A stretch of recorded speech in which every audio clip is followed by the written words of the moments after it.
I just picked up this 80X last week. Took it to the range today for the first time. Shot about 120 rounds through it. No issues with feeding or firing. I did notice, well, maybe there's an issue. I did notice, it's unloaded right now. I first noticed when I was dry firing the gun before going to the range, but safety has two positions, obviously off and on. There's on, disengages the trigger.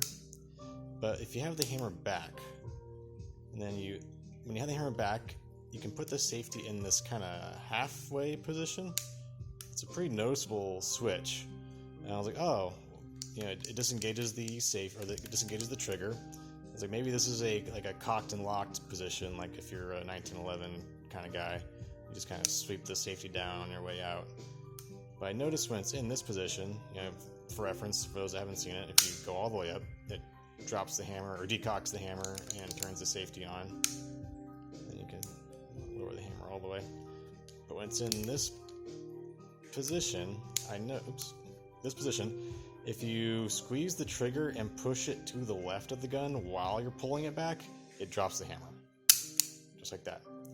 And I was like, oh, is that intentional? I don't know. It seems kind of strange. So I confirmed at the range today, it will fire a round if you do that.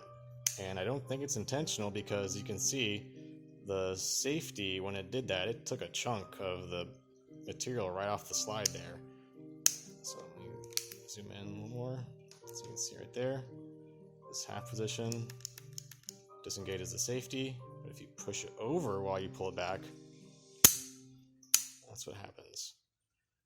So I don't think it's intentional, obviously, because it kind of damaged the slide, but I sent a request to Beretta asking for clarification, like what is the intent of that position, because I didn't see it mentioned specifically in the manual. The manual just basically mentions on and off.